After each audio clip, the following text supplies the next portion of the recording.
F1 Mania dimanapun Anda berada, Main Balap hadir pada hari ini akan membahas balapan PHP GP Belgia. Karena PHP, karena kita udah bingung mau lari ke MotoGP, Moto2, takut ketinggalan, ya kan? Ditunggu-tunggu nggak ada lagi, cuma hujan, lihat air menitik, kemudian genangan air. Kemudian pindah ke La Vuelta Tour juga sama, takut kalau ketinggalan F1 sampai malam. F1 Mania ini adalah balapan yang paling seru karena akhirnya terjadi adu argumen antara FIA dengan para menteri yang ada di Belgia. Pertama kali semua orang menyalahkan FIA, kenapa Anda PHP, orang sudah datang ke sirkuit bayar mahal, ternyata balapannya tidak ada, gitu kan. FIA juga menjawab, ini semua kesalahan Menteri Kesehatan. Kenapa kesalahan Menteri Kesehatan?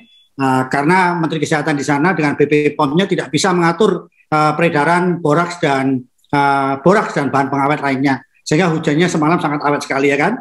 Itu yang disalahkan gitu. Yang kedua juga, mana Menteri Pekerjaan Umum katanya Spa bebas banjir, gitu kan. Terus akhirnya FIA juga nyindir, ya memang bebas banjir. Maksudnya banjir bebas keluar masuk, katanya begitu. Ini menyakitkan, jujur. Ini menyakitkan sekali para menteri di sana. Akhirnya para menteri pun juga gantian menyerang FIA kan. Menteri Tenaga Kerja bilang, kamu memperkerjakan pembalap-pembalap di bawah usia atau anak-anak. Buktinya main hujan aja nggak boleh, takut pilek ya, disindir begitu. Dia marah, emosi kan. Kemudian Menteri Perekonomian sampai bilang begini, perekonomian, udah deh, katanya ini balapan paling canggih, paling mahal sedunia. Mosok beli wiper aja nggak bisa, gara-gara alasannya nggak ada pandangan, terganggu, hujan. Udah, nanti negara yang akan memberikan kamu wiper 40, bagi-bagi dong sana. Kalau perlu tahun depan, Spa atasnya akan kita kasih tenda treknya, biar balapannya manja, nggak ada hujan, katanya begitu, Sa. Nah, tapi yang cukup menarik menurut saya ini adalah singgungan dari Menteri Olahraga. FIA ini hanya mengandalkan keselamatan pembalap saja, tidak memikirkan keselamatan penonton. Bayangkan hujan begitu deras, orang datang pakai payung, nggak dipikir kalau terjadi kecelakaan. Bayangkan kalau ada 20-30 payung tidak mengembang, berapa yang mati? Oh iya ya, FIA langsung sadari ya, penonton pakai payung ya, kalau misalnya payungnya nggak ada yang mengembang kan bisa meninggal gitu. Ini adalah balapan yang paling apa ya menurut saya paling membingungkan gitu kan. Paling panjang sekaligus paling pendek maksudnya. Nah, gitu kan, kita tuh sudah melihat bagaimana Norris mobilnya sudah berkeping-keping hancur, kita tuh sudah aduh kasihan, harusnya Norris di depan tuh. Terus waktu balapan Norris dibuang di belakang, start di belakang hanya 2 lap. Apa nggak gila gitu. Nah ini kita bahas menarik, Sa, karena jujur saya yang tidak tahu ini kenapa balapan ditunggu-tunggu cuma segitu saja gitu, Sa. Jadi teman-teman semua memang ini akhirnya jadi balapan yang ketika kalau buat orang kayak saya yang nonton kalau balapannya seru kan kita menikmati Mas Jawa. Tapi kalau balapannya seperti ini, ya ampun harus buka buku regulasi lagi. Saya sudah nggak rutin buka buku regulasi. Dulu waktu masih aktif liputan F1 selalu kan setiap awal tahun FIA selalu nulis yang tahun barunya seperti apa. Karena ada 2, technical regulation itu untuk mengatur urusan teknis, lalu ada sporting regulation itu yang mengatur urusan pelaksanaan. Nah ini dua-duanya segini-segini nih kira-kira. Dulu saya rutin baca gitu. Sekarang aduh harus download nih ke FIA.com. Jadi ini sudah tahu pasti ini pasti banyak masalahnya, karena kalau hujannya terus seperti ini pasti akan masalah gitu. Jadi ya itu balapan, makanya saya bilang sampai tadi malam sampai ada yang jam 1 masih WA nanya-nanya segala macam, bilang ini besok aja deh sekalian detail semua lengkap, karena ya itu tadi ini bukan balapan normal, pasti bukan balapan normal, komentarnya macam-macam. Mungkin banyak orang juga nggak tahu hasilnya apa karena langsung tidur tadi malam waktu Indonesia. Saya aja setengah-setengah ngantuk-ngantuk itu nungguin sampai dini hari. Akhirnya juga harus dihentikan. Tapi ini kita akan bahas tuntas di sini Mas Jo. Kita akan bahas tuntas.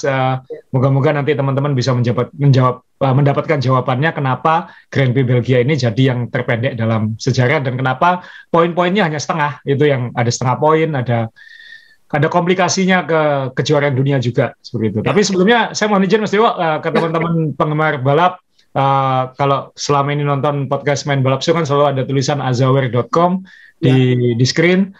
Kebetulan mulai sekarang kita punya seri yang kita sebut sebagai Racing Heritage. Jadi kayak berdasarkan terinspirasi dari warna-warna balap populer yang saya sukai khususnya. Jadi banyak warna retro sebenarnya, bukan warna-warna baru. Jadi yang dipakai Mas Dewo itu dari warna salah satu mobil F1 favorit saya. Kalau nonton episode podcast yang beberapa yang lalu, yang saya pakai ini juga edisi United Colors, jadi banyak warnanya. Sehingga nanti bisa dicek ke azaware.com. Di situ ada beberapa racing heritage. Ini bukan kaos, ini sebenarnya bisa dipakai lari. Ini performance shot ya, jadi bisa dipakai lari, bisa dipakai nge-gym, bisa dipakai olahraga apa aja. Jadi mau dipakai futsal, mau pakai sepak bola. Jadi ini kaos teknikal olahraga yang temanya terinspirasi dari balap. Jadi siapa tahu teman-teman punya pengen ngeklik, ada di azaware.com, linknya ada di deskripsi, bisa kita linkkan juga di situ. Jadi saya kan itu pesan satu. Tapi hobi saya kan kan sepeda lipat ya. Saya suka sepeda lipat. Jadi jangan lupa teman-teman kalau pakai ini jam tangannya dimatchingkan warnanya. Dimatchingkan. Ini kebiasaan saya zaman dulu nge-MC ya begini kan. Jam tangan sama dengan sepatu. Itu kan asik gitu kan. Ya. Oke, Sa. Dan banyak yang nggak tahu Mas Dewo, kalau Mas Dewo itu sudah naik Brompton ke sirkuit sebelum Brompton itu booming. Nanti pada saatnya kita akan cerita bagaimana Mas Dewo kesasar di jalan tol pakai Brompton itu mau gitu. Tapi nanti itu nextnya lah. Yang jelas kalau mau kesasar atau mau lari-lari bisa pakai kaos performance yang tema-tema balap ini. Ya, kita ke Belgia Mas Dewo. Ya, oke. Ya, teman-teman, jadi pastilah ya, tadi malam tuh pertanyaannya mulai dari kenapa kok hanya setengah poin, kenapa kok hanya 2 lap, 3 lap di belakang safety car. Mazepin dapat poin ya fastest lap. Itu pertanyaan-pertanyaan seperti itu saya dapat semua. Yang nanya tuh kayak nggak terima Mazepin dapat fastest lap poin itu. Tenang, Mazepin nggak dapat poin. Kenapa? Karena dia tidak top 10. Jadi kalau fastest lap poin itu hanya diberikan kalau dia finish top 10. Jadi kita minggirin urusan Mazepin, nggak usah pusing soal poinnya Mazepin kan kayak gitu. Kayaknya banyak haternya Mazepin di sini ya. Tapi soal balapan ya kita tunjukkan foto yang pertama ini aja, ini screenshot dari tayangan tadi malam ketika benar-benar dihentikan. Pada akhirnya adalah hanya 3 lap yang dihitung, 2 full lap di belakang safety car. Kemudian benar-benar dihentikan, kembali ke pit lane, dan ini dinyatakan hasil lomba sudah selesai. Hasil urutan di jalan itu yang berarti urutan kualifikasi adalah urutan final lomba. Tapi karena jumlah balapannya di bawah 75%, jadi poin yang diberikan hanya separuh. Jadi kalau misalnya juara itu 25 poin, maka Verstappen hanya mendapatkan 12,5 poin. Ini juga bukan hal baru di F1. Kalau ada yang tanya, kok ada aturan setengah poin? Enggak. Dulu sudah sering, ini sudah kali ke-6 kejadian balapan berakhir setengah poinan. Yang terakhir tahun 91 di Australia, di Adelaide, sirkuit jalanan waktu itu. Jadi sirkuit jalanan kan kalau hujan lebih sulit ngaturnya, lebih bahaya. Kemudian apakah itu bisa nanti juara dunianya selisih setengah poin? Bisa, karena itu juga pernah terjadi tahun 80-an waktu Niki Lauda hanya menang setengah poin atas Alain Prost. Satu tim sama-sama McLaren waktu itu. Sebentar, Sa. Ini kita ngomongin Formula One atau basket ya? Ada menang setengah poin itu. ya itulah hebatnya. Mungkin kalau dulu poinnya dihitung genap semua mungkin nggak sampai setengah poinan kan, tapi kan poinnya kan ada yang ganjil gitu. Jadi 25 poin ya 12,5. Kalau 18 ya 9 seperti itu. Pada akhirnya apa ini mungkin kita bacakan Mas Dewo ya hasil lombanya. Mungkin tadi malam ketiduran tidak tahu hasil lombanya seperti apa. Ya ini Verstappen menang, menang tanpa balapan, menang hanya ngikuti di belakang safety car. George Russell podium nomor 2 karena dia kualifikasinya nomor 2. Nanti kita bahas juga khusus Russell. Hamilton nomor 3 karena dia kualifikasi nomor 3. Ricciardo hasil terbaiknya bersama McLaren peringkat 4. Vettel 5 besar, Gasly 6 besar, Ocon juara terakhir di Hungaria nomor 7. Ferrari peringkat 8 dan 10. Latifi dapat poin lagi. di peringkat 9. Jadi Williams setelah sekian lama nggak bisa dapat poin, ini 2 lomba berturut-turut dapat poin, dua-duanya. Dan sekarang lebih adil ya, karena Russell yang poinnya lebih banyak daripada Latifi. Jadi ini nanti kita lihat di klasemen konstruktor kok tiba-tiba ekstrim sekali Williams ini. Mungkin, nah ini yang saya maksud tadi setengah-setengah poin itu ya. Ini klasemen pembalap. Ya, Mas mungkin bisa bantu bacakan. Jadi Hamilton 202,5. 5 betul. Verstappen ya. Setengah dari 200. 5 ya. Nah ini hebat Mas Yo. Norris ya. Ini kan pada praktis 2 lomba tidak dapat poin. Yang terakhir ditabrak Bottas, yang kemarin karena dia kecelakaan saat kualifikasi sehingga ganti gearbox lalu dapat penalti 5 posisi start. Akhirnya dia nggak dapat poin lagi. Tapi dia tetap peringkat 3. Kenapa? Karena Bottas dan Perez sama-sama di luar 10 besar. Ini masih beruntung juga ya. Jadi 3-3 ini nggak berubah sama sekali, 2 lomba sudah. Ya. Dan itu luar biasa Norris ini, nggak ngapa-ngapain aja dia tetap peringkat 3 gitu. Jangan-jangan ini ada keberuntungannya nanti seperti itu. Nah, yang Ferrari tentunya selisih 1,5 poin antara Sainz dan Leclerc. Sekarang Sainz yang naik di atasnya Leclerc, lalu Ricciardo langsung melompat ke atas itu dapat 56 poin, Gasly dan Ocon di bawahnya. Nah, yang seru nanti di klasemen konstruktor ya seperti ini hanya 7 poin. Tadi hanya 3 poin antara Hamilton dan Verstappen, jadi akan makin seru ini. Kembali ketat ya. Kemarin 8 poin, sekarang 3 poin. Mercedes dan Red Bull kembali ketat, hanya selisih 7 poin. McLaren kembali di atas Ferrari. Kemarin kan poinnya sama. Sekarang McLaren naik ke atas. Nah, yang di bawahnya masih kalau itu sesama piranha saling gigit ya, yang di bawahnya ini. Kayak gitu. Nah, yang hebat Williams. Langsung 20 poin. Jadi kemarin Alfa Romeo bilang kita masih bisa ngejar Williams. Sekarang kayaknya sudah nggak bisa ngejar Williams. Langsung 20 poin, langsung melejit. Berarti jumlah poinnya Williams tahun berapa itu? 3 tahun mungkin dijumlahkan masih banyak sekarang mungkin. Seperti itu. Jadi luar biasa ya William luar biasa, dan mungkin selayaknya lah, karena ini tim legendaris yang kita semua ingin, penggemar F1 tradisional ingin tim ini segera kembali minimal ke papan tengah, kembali berkiprah, dan sekarang sudah podium. Norris saja nggak pernah finish nomor 2 di podium, Mas. Dia 3 kali finish nomor 3 tahun ini. Ini Russell sudah pernah finish kedua sekarang. Jadi tiba-tiba berbalik situasi. Dan Russell ini kan ada momennya, karena Mercedes sudah bilang, kita sudah menaikkan pembalap untuk 2022. Belum dikasih tahu siapa. Nah ini nanti kita bahas khusus Russell. Tapi sebelum kita bahas ke sana, balapannya dulu Mas Yowo ini. Ya, ini awam. Ini ya. Ini awam kita awam aja. Saya sendiri pernah mengalami ini di Sepang tahun 2000 berapa ya? Yang 2009 sama saya, Mas. Oh iya. Kita berdua. Ya, tapi asal kan liputan ya. Asal liputan saya. Siapa penonton waktu itu? Di tribun. Jadi saya di tribun ya. Ya, tahu saya tidak kehujanan. Semalam orang kehujanan. Memang menyakitkan ya, karena apa? Nunggunya lama, balapannya sebentar, kita pulang. Waktu kita pulang dari sirkuit kan kehujanan itu. Dan pada saat yang menunggu itu menyakitkan lagi apa? Itu kan di close up Kimi Räikkönen sedang makan es krim ya kalau nggak salah ya. Iya kan? Makan es krim santainya di garasi itu loh. Jadi kita tuh semalam saya merasakan sakitnya. Nah, Asa bisa ceritakan apakah tidak ada kompromi soal keamanan dan cuaca, silakan Sa. Jadi sekali lagi saya tarik mundur sedikit soal hujan di Spa. Hujan di Spa itu sesuatu yang sering terjadi. Malah sering penggemar F1 itu atau pengamat atau seperti saya ini yang penggemar berat, moga-moga hujan supaya seru. Kan kita sering kayak gitu kan, Mas. Betul. Sekarang telan omongan itu, kita nggak bisa nonton balapan sekarang.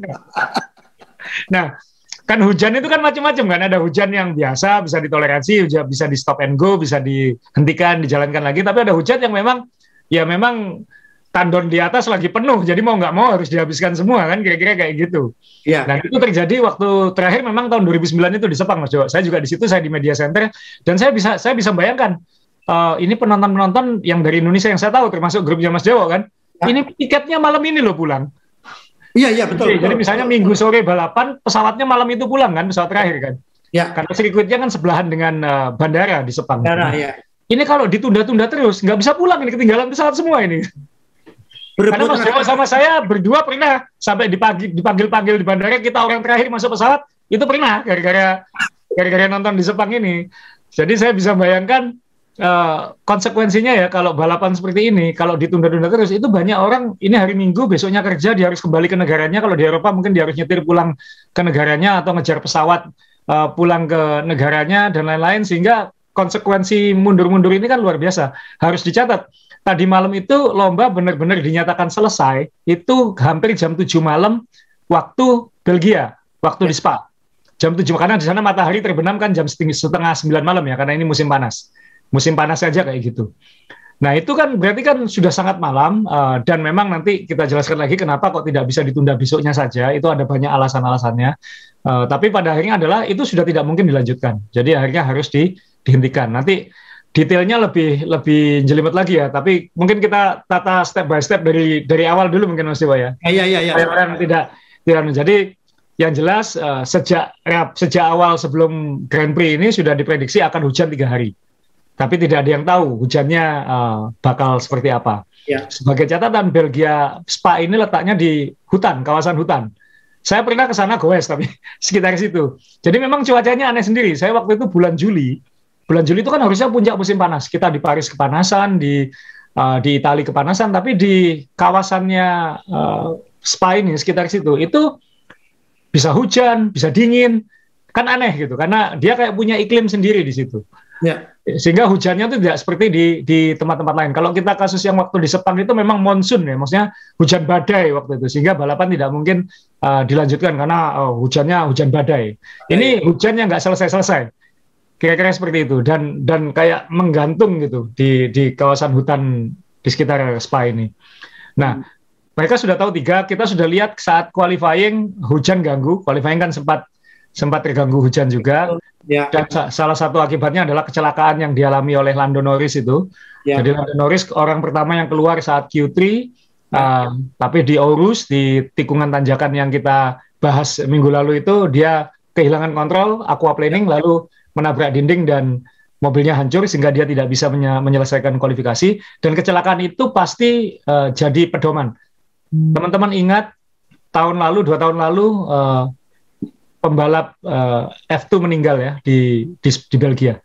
Ya. Itu di Tigon ini. Beberapa sebelumnya ada balapan-balapan yang kecelakaan di sini. Jadi karena sirkuit ini panjang Mas Jowo. Kalau sirkuitnya pendek kan mungkin bisa kelihatan di sana hujan atau tidak. Ya, Jadi kalau misalnya mau menyelamatkan itu akan lebih simpel kayak gitu. Jadi dari satu titik ke titik yang lain di sirkuit itu lebih gampang. Spa ini 7 kilo. Mas Arief Kurniawan cerita bahwa dia nggak akan sempat ke semua bagian sirkuit karena saking besarnya. Nah, itu juga menjadi pedoman. Pembalap, misalnya dia safety car dia keliling untuk mantau situasi jalan. Ya. Dia bisa bilang, di sini sudah aman, di sini sudah mulai kering. Di lap berikutnya, saking panjangnya dia balik, di sini sudah menggenang lagi. Gitu. Jadi, tidak bisa memantau kondisi lintasannya itu seperti di sirkuit-sirkuit yang 5 kilo dan dalam satu kotak. Gitu. Ya. Ini sirkuit lama ya, ini sirkuit kuno yang menggunakan alam sebagai konturnya, sehingga kontrolnya tidak bisa seperti sirkuit yang dirancang dari awal. Modern ya. Ya, ini bukan modern, jadi kayak tikungan bus stop sebelum finish, itu kalau sehari-hari ya stopan bus beneran. Oh. Sehingga ya tadi sangat sulit mengontrol, jadi lap yang satu dengan yang berikutnya ini bisa sangat beda. Nah, itu yang pasti menjadi di benak Michael Masi orang paling sibuk di sirkuit kemarin yang mengontrol segala regulasi ini. Sebelum start aja sebenarnya waktu kemarin kita habis nonton MotoGP, saya langsung switch ke F1 kan senang, wah udah tenda-tendanya udah berdiri semua nih di grid yang kita lihat di gambar ini kan. Mas Dewa paling suka bilang ini kayak pasar malam katanya kayak gitu. PKL ini. Ya, F1 secanggih itu tendanya kok yang murahan ya kayak gitu. Betul. PKL. Ya, PKL tendanya murah ini ya. Ya, nah, sorry ini memang sirkuit karena waktu kita di Sepang itu kan sempat yang mungkin karena Sepang pun waktu itu itu kan juga udah tahun 2000 ya. 21 tahun itu pasti drainase juga berubah. Ini benar-benar sirkuit kuno yang belum mengenal teknologi aspal kanebo ya, jadi yang genang ya. Cuma kalau ada mengandung kanebonya. Yang jelas hujannya nggak berhenti sih, itu yang paling jadi masih itu nunggu window, jadi ada jendela di cuaca itu, jendela kapan kira-kira kita bisa nyelipin balapan di tengah-tengahnya, dan itu nggak ketemu. Ya memang ada pertanyaan lagi Mas Yowo, saya dapat WA, Mas di Eropa tuh nggak ada pawang hujan kan? Ya banyak itu Ini saya sulit menjawabnya. Mereka punya satelit, alat yang paling canggih. Tapi di sini cukup pakai pawang hujan gitu. Nah ini mohon maaf saya nggak bisa jawab yang itu. Saya bisa, saya bisa jawab. Ini memang pakai pawang hujan, kesalahan besar. Seharusnya carinya bukan pawang hujan, pawang anti hujan. Ini salah ini. Iya kan? Pawang ya datang hujan gitu kan. Harusnya pawang anti hujan. Ini salah ya. Oke lanjut ya, lanjut. Ya ini sehingga ini balapan sudah siap-siap akan hujan. Minggu lalu kita bahas Mas, saya tunjukin fotonya waktu preview Belgia. Kalau hujan, tikungan pertama start itu akan sangat bahaya. Tahun 98, 13 mobil langsung kecelakaan di lap pertama. Nah itu pasti juga jadi bahan-bahan pertimbangan FIA atau pengawas lomba dalam penyelenggaraan ketika hujannya seperti ini. Ya memang pada akhirnya ditunda-tunda, pada akhirnya sempat formation lap. 2 kali tapi langsung dihentikan karena nggak bisa kelihatan. Waktu itu hanya Verstappen yang bilang it's not that bad katanya. Ini nggak seberapa buruk. Ya Verstappen di depan. Nggak kena semburan air. Ya ini saya tampilin ini Verstappen di depan. Dia hanya ada safety car di depannya gitu. Dan safety car kan ada bodinya jadi airnya nggak nyemprot ke belakang kayak mobil-mobil F1 yang lain. Betul. Nah yang di belakangnya dia nggak kelihatan. Hamilton bilang 5 meter aja nggak kelihatan. 5 meter aja nggak kelihatan. Dan itu kan kalau disuruh melaju 200-300 km per jam kan sangat berbahaya. Nah ini yang kemudian mayoritas kayaknya hanya Verstappen yang bilang kayaknya nggak seberapa buruk gitu. Nah itu akhirnya masuk ke pit lane nunggu sampai cuaca membaik. Setelah saat itu saya mulai mikir lagi, ini kan ada batasan 4 jam.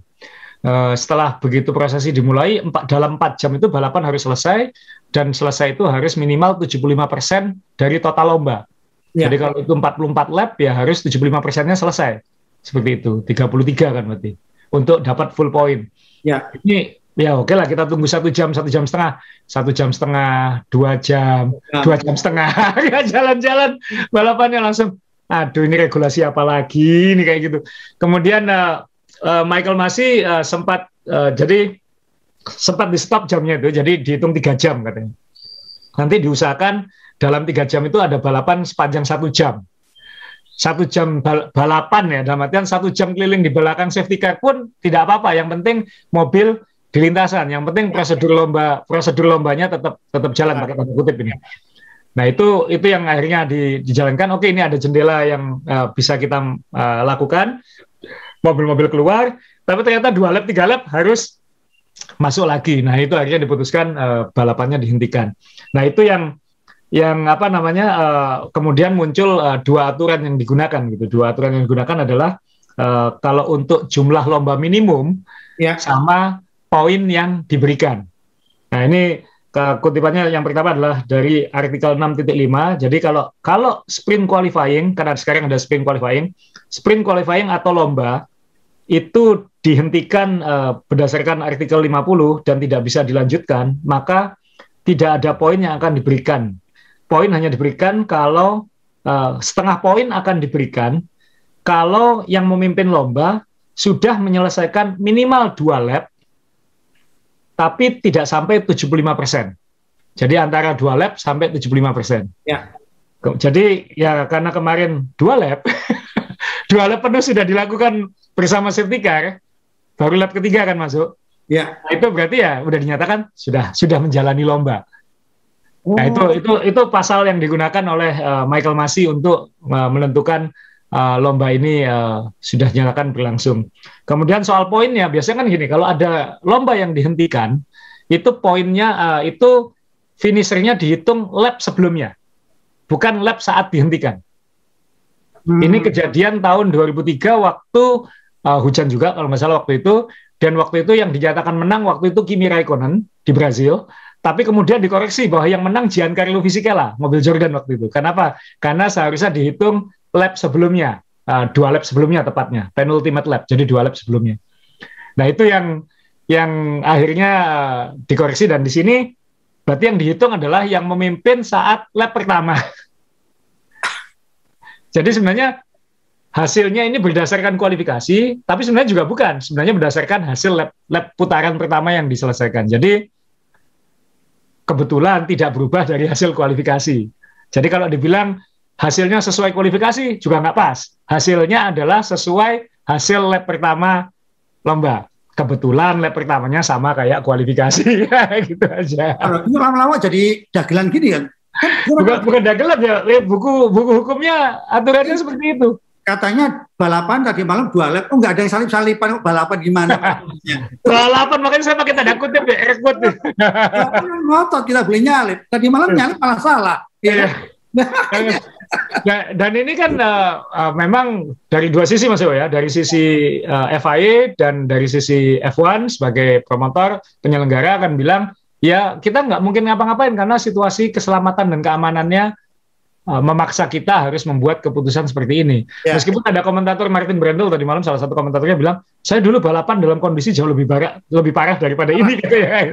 Ya. Cuman kan standar safety terbaru kan memang lebih susah ya. Misalnya helikopter tidak bisa terbang, kalau ada apa-apa itu kan jadi pertimbangan semua. Sehingga ya kalau kita ngomong sekarang bahasanya takdir menyatakan bahwa balapan ini hanya 2 lap dan ini menjadikannya balapan paling pendek dalam sejarah.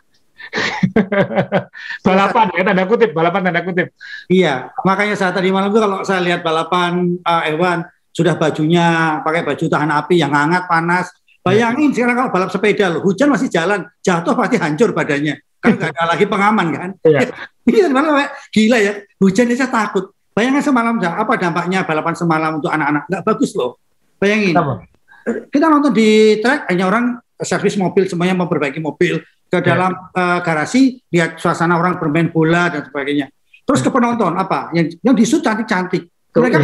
Mereka pamer dada semua loh. Jangan salah, anak-anak terganggu loh. Semua kalau tiap disut pamer dada, cewek cantik disut pamer dada. Semuanya dada-dada semua loh, Sa. Lanjut. Ya memang yang kita lihat yang kasihan penontonnya kan, maksudnya saya bisa membayangkan itu balapan terlama dan terpendek kan.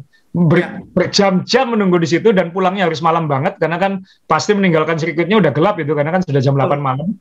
Betul. Sehingga ya makanya semua pembalap langsung bilang kita terima kasih kepada fans karena mereka yang paling sengsara di sini.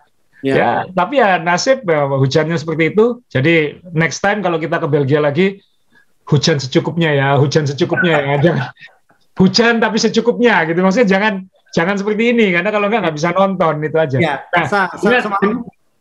Boleh ya. Saya semalam jujur saya senang. Tadi sudah disinggung Asa pembalap. Terima kasih kepada fans. Saya tadi malam juga senang ada beberapa pembalap yang hujan-hujan menyapa penonton di pagar pembatas itu kan. Menurut saya bagus sekali, kepiaran yang sangat bagus sekali. Tapi kalau ada Asa ada yang mau disampaikan silakan. Tapi nanti pertanyaan saya cuma sederhana kok. Kita berandai-andai. Kalau tadi malam balapan benar-benar terjadi itu sebenarnya dampak untuk Verstappen dan Lewis Hamilton apa? Cuman mungkin Asa akan disampaikan lagi, silakan sebelum ke sana. Ya dampaknya pasti ya untungnya yang menang Verstappen ya karena itu banyak orangnya kan di tribun.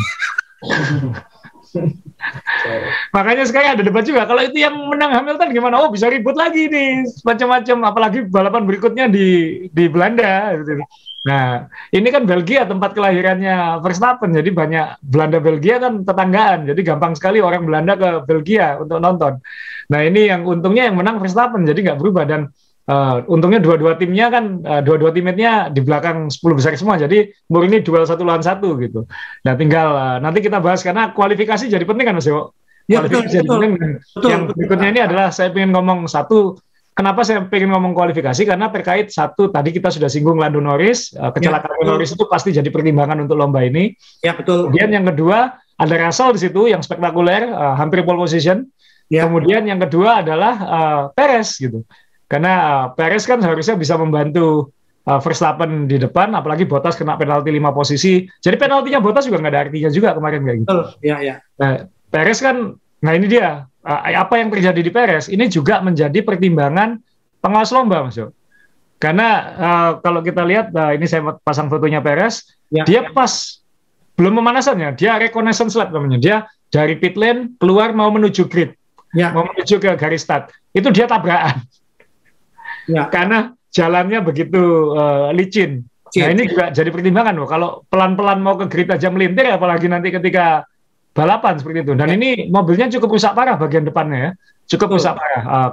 Kabarnya di awal lomba itu butuh 3-4 jam untuk perbaikan dan itu pasti nggak sempat. Karena lombanya sudah akan dimulai. Nah, jadi waktu itu Red Bull sudah bilang ke Michael Masi, sudah bilang ke FIA bahwa Perez nggak akan ikut start gitu. Oke, kemudian kan ditunda-tunda. Secara resmi prosedur startnya kan belum dimulai, Mas Yo. Betul. Nah, yang keliling di awal itu kan sebenarnya untuk warm up lap-nya kan ya, kayak mau menuju grid sebenarnya. Ya.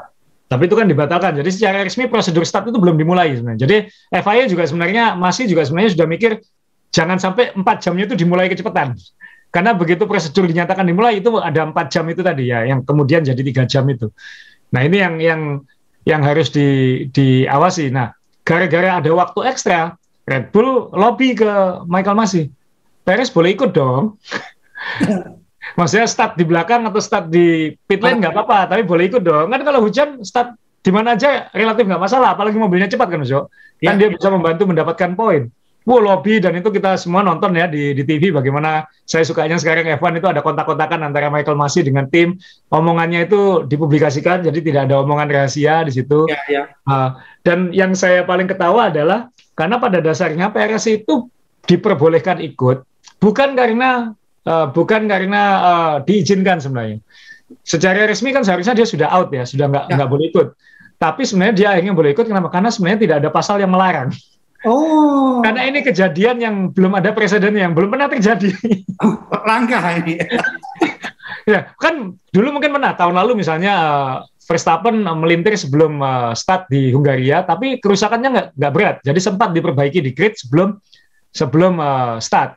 Nah, ini kan kerusakannya parah sehingga tidak cukup waktu untuk memperbaiki. Tapi pada akhirnya kan startnya ditunda lebih lama sehingga dia jadi punya waktu untuk memperbaiki. Itu tidak ada di buku aturan. yang waktunya ditambah untuk itu kan tidak ada di buku aturan. Selama ini kan ya itu yang terjadi. Tapi yang digunakan oleh Michael Masi adalah artikel 38.1. Ini dengarkan Bapak ya.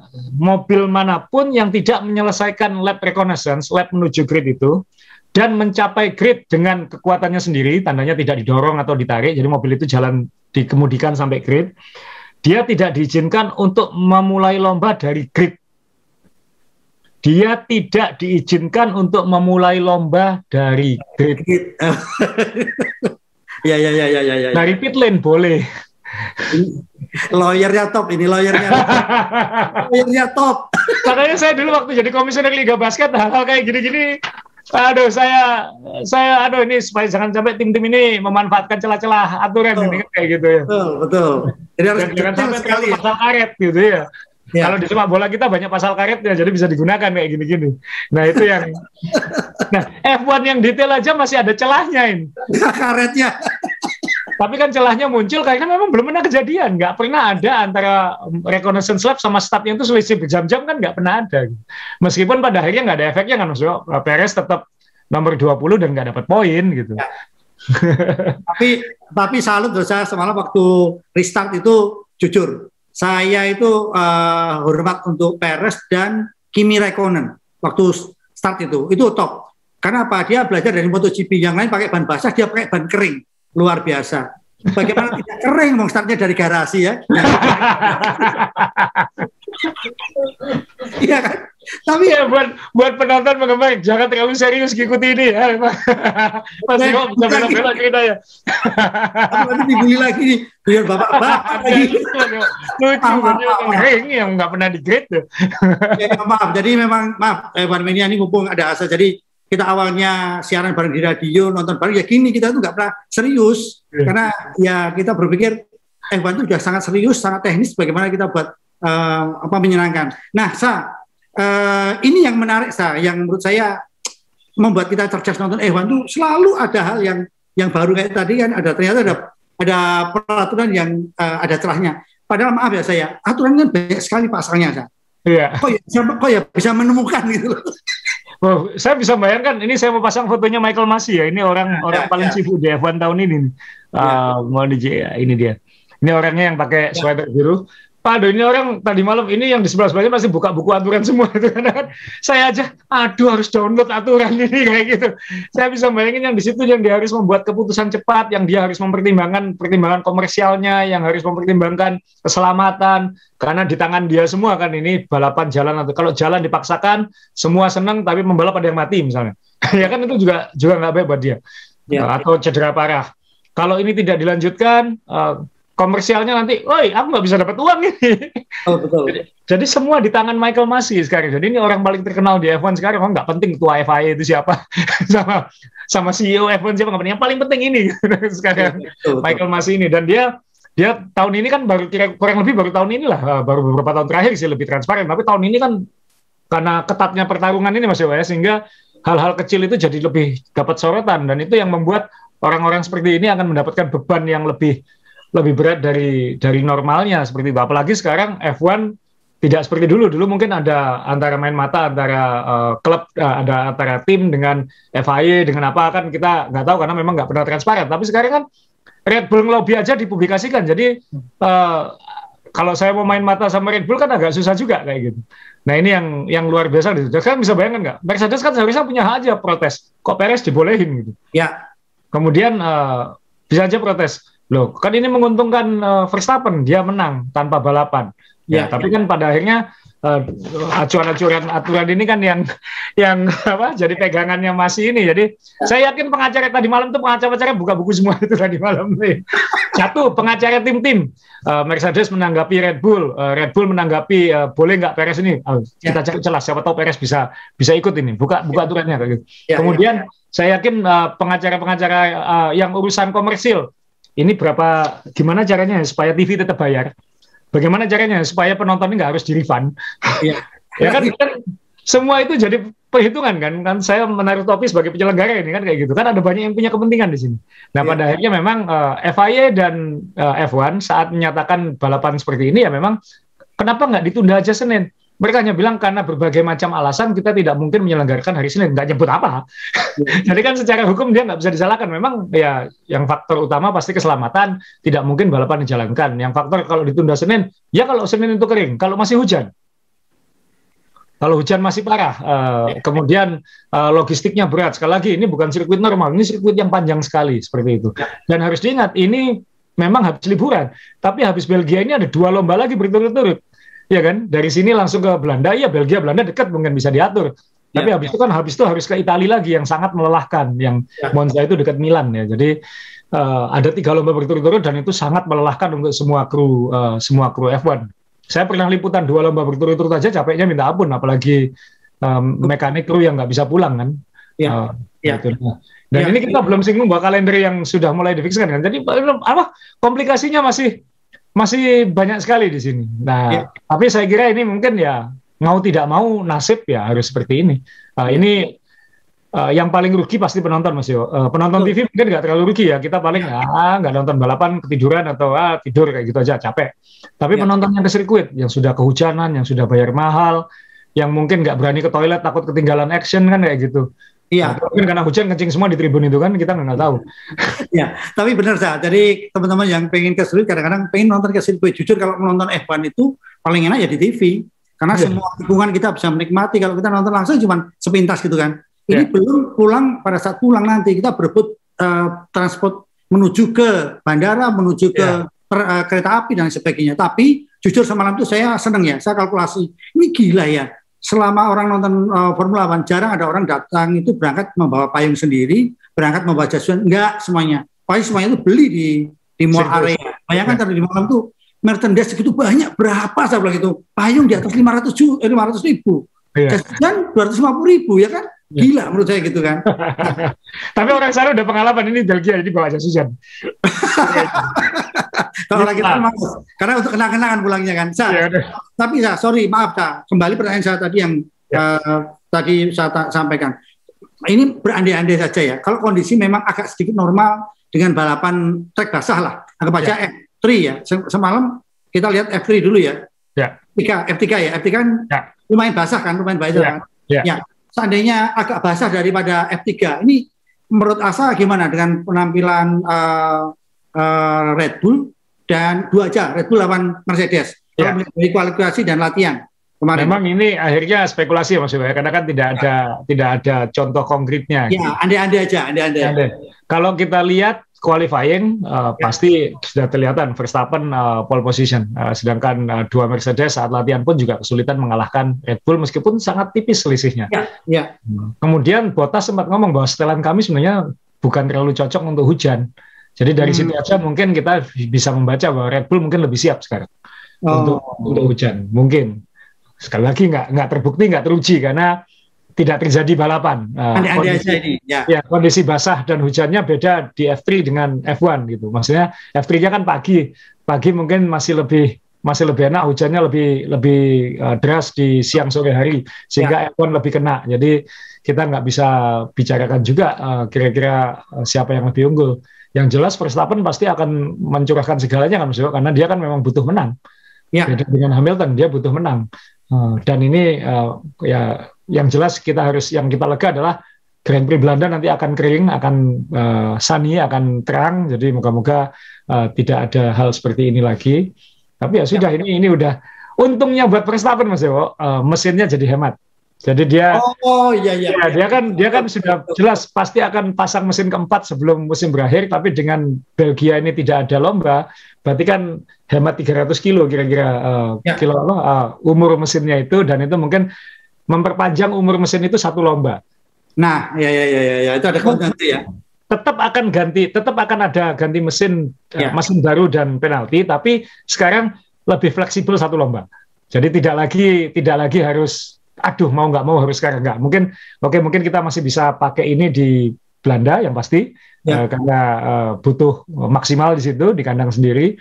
Di Monza yang butuh kekuatan mesin luar biasa, jadi mungkin nggak perlu ganti di situ. Nah mungkin nanti setelah itu akan dihitung lagi kita akan buang yang mana sehingga ini menguntungkan Red Bull dari sisi itu. Mercedes tentunya sama, tapi kan yang kepepet sekarang Red Bull. Nah, saya ini anda lagi. Lando Norris luar biasa, babak latihan, kualifikasi ini anda aja lah. Kalau seandainya tidak, ya ini tidur aja dapat poin, menang, tergeser ya. Nah, tidur aja nggak kegeser ya. Jadi ini kalau pembalap memakai masker bukan karena takut COVID, ini memang takut kalau tidur mangap, disorot juga malu, kan? Kalau ngeces juga malu nanti. Ini Lando ini kan luar biasa pada saat latihan, kemudian saya yakin dia sangat pede keluar pertama karena memang rasanya ini sirkuitnya dia rasanya kalau saya melihat itu. Gimana saya melihatnya?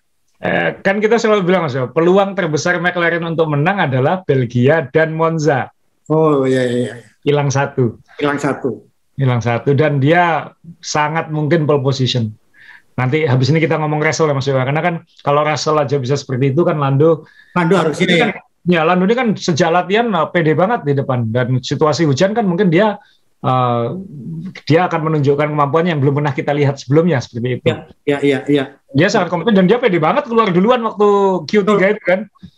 Akhirnya dia yang jadi tumbal.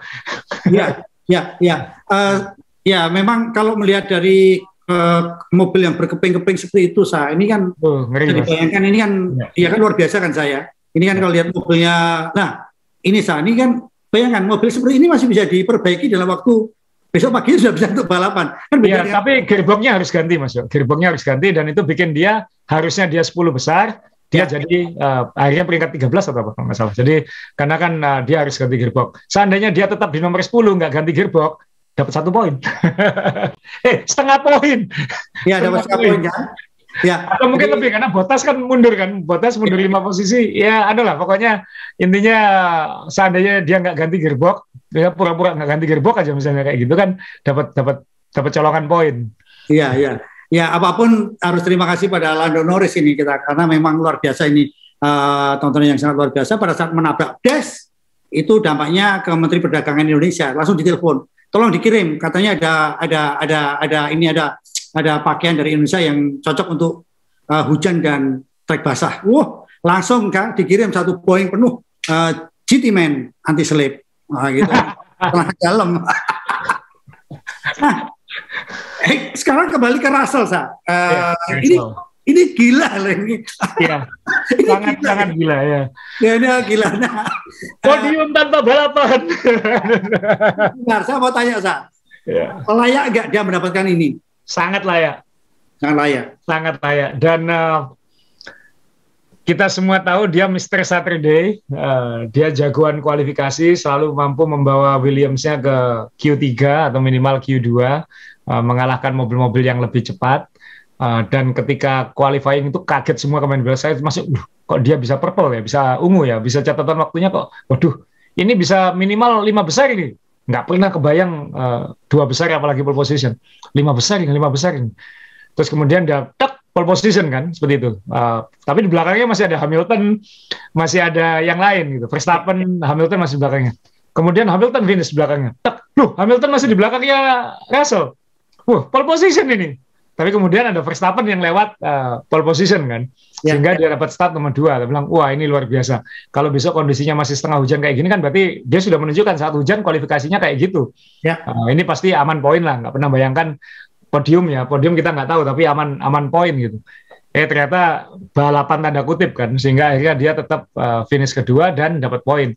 Ya di satu sisi apakah ini adil? Bisa ya, bisa enggak, tapi kalau kita melihat, kalau yang ngikuti F1 selama 3 tahun kiprahnya Russell di F1 kan, ya akhirnya dia layak dapat podium, karena dia ini kan apes dapat mobil yang papan bawah selama bertahun-tahun. Nah, ketika sekarang dia bisa menunjukkan kemampuannya, dan dia bilang, ya ini mungkin selama ini kita hebat hari Sabtu, tapi nggak pernah kelihatan hasilnya. Sekarang kita nggak harus ngapa-ngapain hari Minggu, kita dapat hasilnya. Jadi intinya adalah saat Sabtu jangan pernah menyerah, karena kan siapa tahu minggunya dapat sesuatu.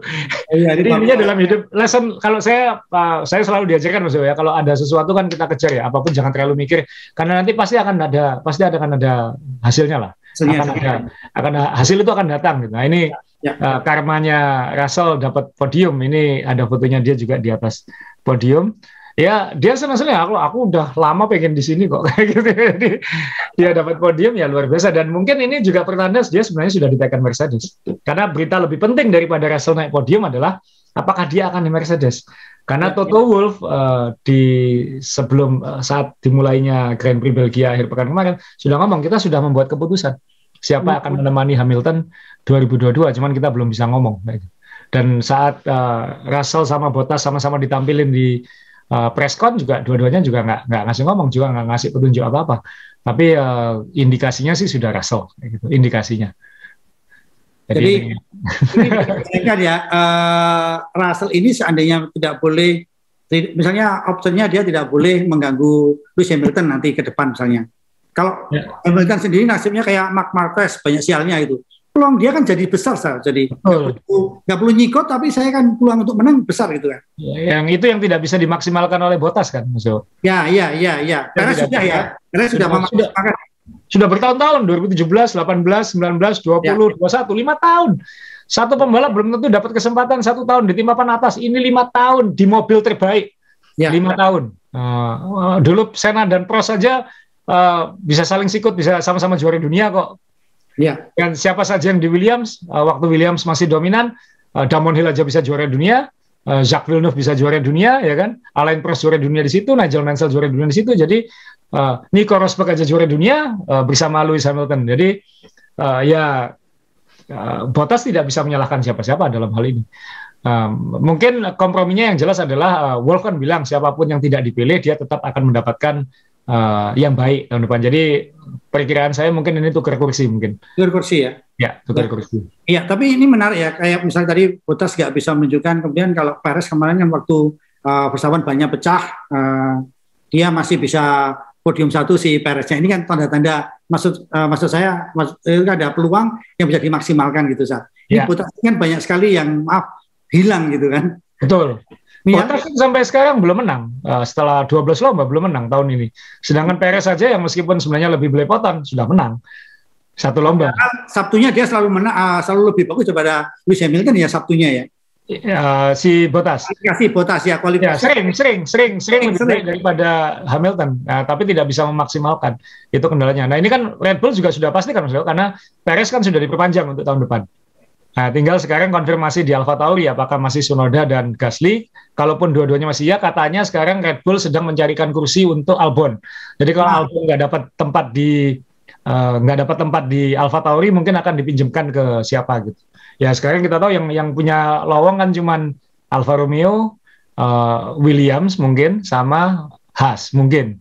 Jadi kita nggak tahu. Ya, mungkin Albon akan dipinjamkan atau apa. Tapi Albon sendiri sudah ke Amerika kemarin, sudah aktif ke IndyCar, jadi ada kemungkinan juga Albon akan ke sana. Tinggal bagaimana Red Bull mengamankan Albon ini, saya kira. Nah, itu luar biasanya F1. Jadi tahun ini banyak yang bisa dibicarakan itu. Itu balapan tadi malam itu saya, ya ampun, kok bisa kayak gini. Kembali ke masalah hujan. Ini kan orang selalu bilang bahwa selama ini mobil kan sudah selalu canggih ya. Dan di MotoGP pun juga saya juga baru tahu ternyata ada alat khusus di mana itu meminimalkan jatuh gitu kan. sampai dipikirkan seperti itu gitu kan. Jadi memang hujan ini memang di Formula One ini memang masih skill yang di atas ya saya. Kalau kita ngomong hujan loh ya. Ya terus terang kan kita paling suka nonton balapan hujan Mas Jo. Maksudnya Hungaria kemarin seru karena ada elemen basahnya juga kan. Ya. Nah cuman kan ini kayaknya terlalu banyak fans F1 yang mendoakan hujan, jadi hujannya bablas kemarin kayak gitu. Ya. Hujan F1, memang ini jadinya loh F1 sekarang kok takut hujan gitu. Ya saya juga mikir kayak gitu tadi malam. Nah, kalau IndyCar karena oval, mayoritas oval kan bahaya kalau hujan. Jadi pasti ditunda besoknya. NASCAR oval juga di Amerika pasti ditunda besoknya. Atau standar sirkuitnya mungkin tidak seperti F1 rata-rata yang dipakai. Nah, kok ini kok sampai dibatalkan? Tapi ya harus diingat hujan kemarin itu bukan hujan normal, kan bukan hujan yang bisa ditoleransi oleh F1 dan di tempat yang mungkin secara safety lebih sulit dikontrol kan Mas Jo. Kalau kecelakaannya terjadinya di ujung mana kan akan agak sulit, apalagi kalau helikopter tidak bisa terbang menjangkau dengan cepat. Jadi harus diingat lagi, Spa ini cakupannya luas sekali, bukan kotak ya. 7 kilonya tuh lonjong memanjang. Kebanyakan sirkuit kan 5 kiloan atau kurang dan dalam wilayah kota gitu. Sehingga safety jangkauannya lebih simple. Nah, ini yang ya inilah risikonya sirkuit-sirkuit zaman dulu. Jadi memang pembalap zaman dulu itu hebat-hebat. Dia takut mati atau belum ngerti. Iya loh, dari dulu belum pengaman mobil juga masih sederhana, helm juga masih sederhana. Walaupun orang bilang kecepatannya kan belum secepat sekarang, tapi kan juga resikonya dulu kan lihat pembalap helmnya masih pakai kacamata aja. Dan tangki bensinnya masih di sekeliling dia semua, mobilnya masih dari aluminium, belum dari carbon fiber kan seperti itu. Iya, terus harus ganti persneling, masih manual seperti itu juga mengganggu konsentrasi. Jadi memang kadang-kadang kalau diperbandingkan juga nggak bisa juga gitu kan. Ini sebelum saya pindah ke topik selanjutnya, ini untuk GP Belgia apa masih ada hal yang disampaikan mungkin kita nggak dapat di medsos, kita nggak dapat di berita-berita gitu, mungkin ada yang lain. Jadi ini yang jelas ini lomba yang kembali menunjukkan ke kita detail-detail regulasi yang mungkin selama ini kita nggak perlu pikirkan. Ya kita pasti siapa yang kecewa, saya juga kecewa Mas Yo, karena kan nggak bisa nonton balapan, sudah ditungguin liburan Mas Yo, lama sebulan nunggu balapan ini kan. Akhirnya F1 balik, kok cuman di belakang safety car. Tapi ya situasi tidak memungkinkan. Positifnya adalah masih ada 2 lomba berturut-turut setelah ini. Jadi setelah ini kita ke Belanda, ke kandangnya Verstappen, dan itu pasti festivalnya luar biasa, dan Verstappen pasti motivasinya luar biasa. Dan kalau dia bisa menang di situ berarti dia bisa kembali ke atas klasemen. Persaingan masih sangat ketat, hanya selisih 3 poin Hamilton dan Verstappen. Jadi kita masih setelah 12 lomba masih mendapatkan musim yang sangat seru. Kemudian lomba-lomba yang tersisa kayaknya sudah hampir pasti diumumkan. Mungkin nanti kita bahas di minggu depan sekalian, kalau tidak terlalu banyak kontroversi di balapan yang berikutnya lagi yang harus dibicarakan. Karena masih ada 1-2 yang harus difinalisasi sebelum 22 atau 23 lomba ditetapkan untuk 2021. Kalau catatan tambahan di Belgia kemarin, tadi Mas Jawa sudah singgung tentang Formula 3. Saya juga senang Mas Jawa karena pembalap favorit saya balap motor, dulu kan masih 500 cc ya, pembalap favorit saya sepanjang masa adalah Mick Doohan. Nah itu kemarin, ini saya mau pasang fotonya, mohon maaf, ini saya carikan fotonya. Ya, ini fotonya, yang berdiri di tengah itu menang 2 lomba F3 di Belgia, dia semua yang menang. Itu namanya Jack Doohan, itu anaknya Mick Doohan. Dia anaknya balapan mobil, dan sekarang di F3 sudah mulai menang-menang. Jadi jangan kaget kalau lihat, kalau Mick Doohan dulu di 500 cc atau Grand Prix motor, anaknya nanti di Formula 1. Itu saya tahu Jack Doohan balapan, tapi saya nggak tahu kalau dia sudah level seperti ini. Mohon maaf, jadi saya juga nggak ngikuti juga. Nah yang di sebelahnya itu Mas Yowo, yang di sebelah kalau di layar yang saya pakai panah nih ya. Yang satu tim sama dia di Trident itu namanya David Schumacher Mas Yowo. Anaknya Ralf. Oh, anaknya Ralf. Saya juga bingung nih siapa. Anaknya Ralf ya. Anaknya Ralf Schumacher. Jadi jadi Mick Schumacher anaknya Michael sekarang sudah di F1. Ya. David Schumacher sekarang meniti karir menuju F1. Jack Doohan juga meniti karir menuju F1. Jadi jangan kaget nanti 5-10 tahun lagi namanya sama kayak 20 tahun yang lalu. Ini jadi Iwan Mania ini sedikit cerita waktu kita ke Sepang sama Asul sama BB, ada orang jualan ini kan, jualan topi, ada Duhan kan, waktu itu kita tawar ngawur-ngawuran itu kan. Dapatnya kita 5 ringgit atau berapa itu karena udah hujan. Dan saya akhirnya kenal baik sama yang jualan gitu kan. Jadi tahun 2015 pada saat liputan F1 di Melbourne bersama Aza, saya dikasih tahu ini Duhan. Ya, ternyata saya sudah sempat foto bareng dan waktu itu memang ada exhibition balapan mobil ya saya waktu itu dia karya pakai mobil itu ya. Itu Duhan yang nyetir juga ya waktu itu. Yang nyetir ya. Ya kan, jadi kita waktu itu kan diadu sama Formula 1. Iya, kalau di Australia biasanya selalu ada eksibisi mobil F1 lawan supercar, super 8 apa, saya sampai lupa namanya. Supercarnya Australia yang V8 itu, kemudian sama mobil biasa kan masuk. Dia itu mobil F1-nya nge-full, yang lainnya duluan, nanti finishnya siapa duluan gitu. Nah itu salah satu mobil itu yang nyetir Mick Doohan. Dia sering, dia juga aktif balap mobil sebenarnya. Kan Valentino Rossi juga suka balap mobil sebenarnya.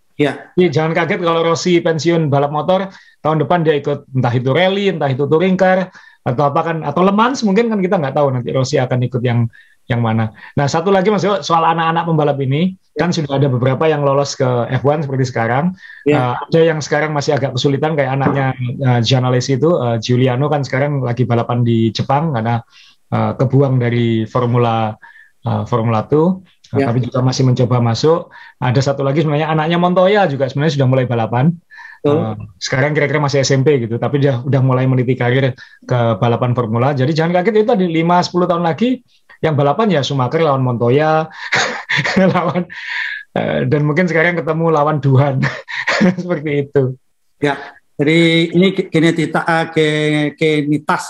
Genetik. Dan itu gen balap. Ini saya terakhir masuk kutipan waktu saya dulu wawancara Gerhard Berger, mungkin yang familiar pembalap tahun 90-an, rekan sahabatnya Ayrton Senna dulu. Saya tanya, kenapa kok nggak banyak pembalap Asia jago di F1 ya? Masuk mungkin ada 1-2 tapi nggak ada yang jago. Dia bilang kayak gini, saya kira itu gen lah.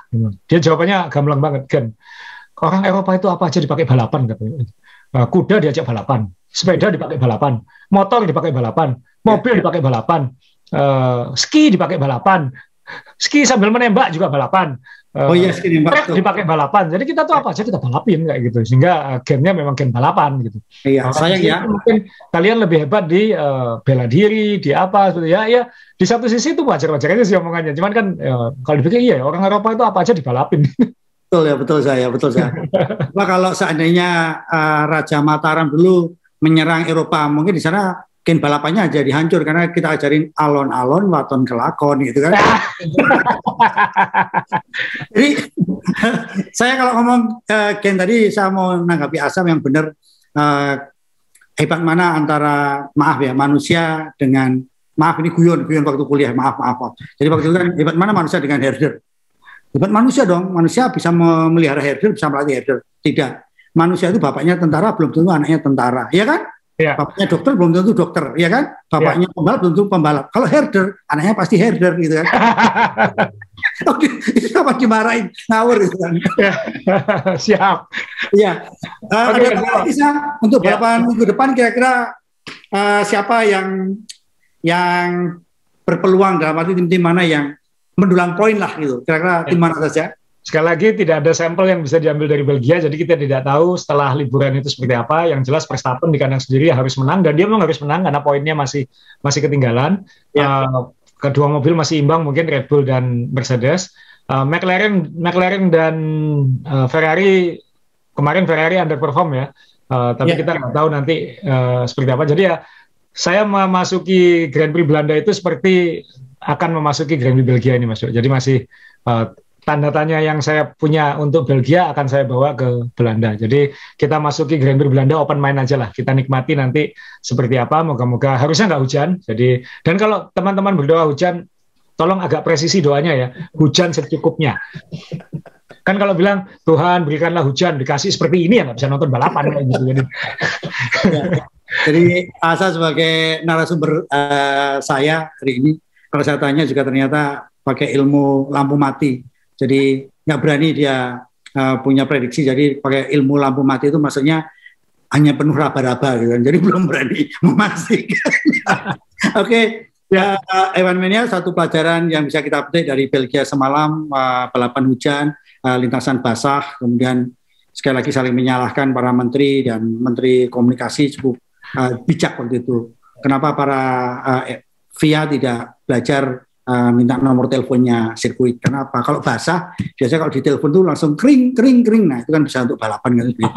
Ini pelajaran yang kita petik. Jangan serius-serius dalam menanggapi F1, teman-teman.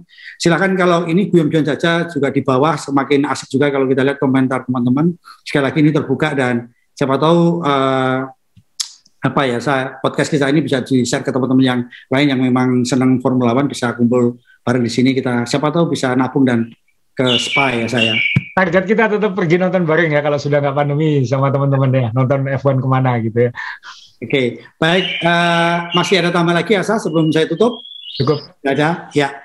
Baik, Evan Mania, sekali lagi Main Balap Podcast Show selalu mengingatkan kita tetap prokes, kita tetap meningkatkan imun karena kondisi kita saat ini sudah menurun, tapi itu juga kita perlu waspada. Dan kita lihat semalam penonton sudah nggak pakai masker, tetapi kan semua kru yang ada yang terlibat di Formula One itu kan selain pembalap pakai masker semua. Saya lihat ini hebat sekali cara mereka mengamankan.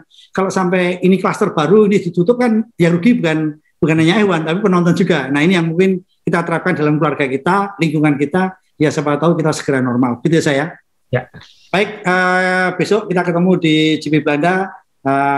Yang jelas siapa yang menang yaitu siapa yang finish nomor 1. Baik, Evan Mania, sampai jumpa. Salam.